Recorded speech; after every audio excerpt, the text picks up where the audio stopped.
Manuel Valls a choisi Alfortville ce soir près de Paris pour son dernier meeting. C'est dans le Val-de-Marne. Son rival Benoît Hamon est lui à Montreuil près de Paris. Notre éditorialiste Laurent Bazin nous a rejoint. Bonsoir Laurent. Bonsoir. On s'attendait, j'allais dire un combat de boxe, mais puisqu'on parlait de sumo, à un combat de lutte acharné hier soir. C'était un débat plutôt très apaisé.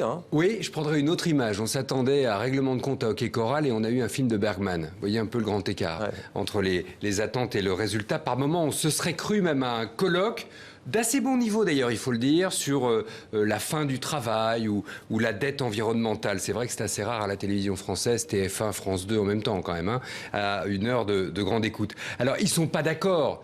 Ça s'est entendu d'ailleurs, ils ne sont pas d'accord sur le travail, ils ne sont pas d'accord sur la laïcité, ils ne sont pas d'accord sur le nucléaire, ils ne sont pas d'accord sur l'état d'urgence. Je vous passe parce que les sujets des accords sont très nombreux. Mais tout est resté très poli, il n'y a pas eu de heurts, il n'y a pas eu de frottement, ou à peine, vraiment. C'est resté très maîtrisé. C'était presque une soirée comme on adore les faire au Parti Socialiste, entre camarades, vous savez, à refaire le monde jusqu'au bout de la nuit. Mais pourquoi au juste, Laurent, ça s'est passé comme ça? Eh bien, sans doute parce que Manuel Valls, dans sa tête, a enregistré le fait qu'il avait sans doute perdu dimanche dernier et qu'il n'a pas voulu brûler tous ses vaisseaux.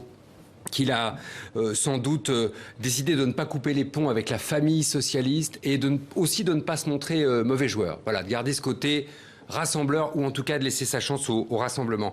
Je vais aller plus loin. Je pense que pour lui, c'est une façon de prendre date. C'est une façon de dire justement aux socialistes, aux électeurs, vous voulez voter pour lui, votez pour lui. Je ne suis pas d'accord avec son projet, vous l'aurez entendu. Quand il aura perdu à la présidentielle, on se retrouvera au moment de la guerre du PS. Et c'est ça mon point, c'est que je pense qu'il va y avoir une revanche à ce débat, une revanche à cette primaire après dimanche, et ce sera pour la conquête du Parti socialiste. Et qui a gagné hier soir selon vous, Laurent? Benoît Hamon, Manuel Valls? Non, Benoît Hamon, assez nettement. D'abord parce que le débat n'a pas fait bouger les lignes sur le fond. Il n'a pas été bousculé, Benoît Hamon, il est resté d'aplomb par rapport à ses propositions. Ensuite, pour toutes les raisons que je vous ai déjà données depuis une semaine, c'est-à-dire que c'est lui qui a posé sur la table les propositions qui ont fait débat depuis plus de 2 mois. C'est lui qui a ébauché un projet de société. Voilà. Donc, logiquement, la dynamique était Hamon, elle devrait se confirmer dimanche soir. Si vous voulez, on a l'impression qu'on a en France une gauche qui a été déçue pendant 5 ans et qui a envie de se payer une part de rêve avant la défaite annoncée.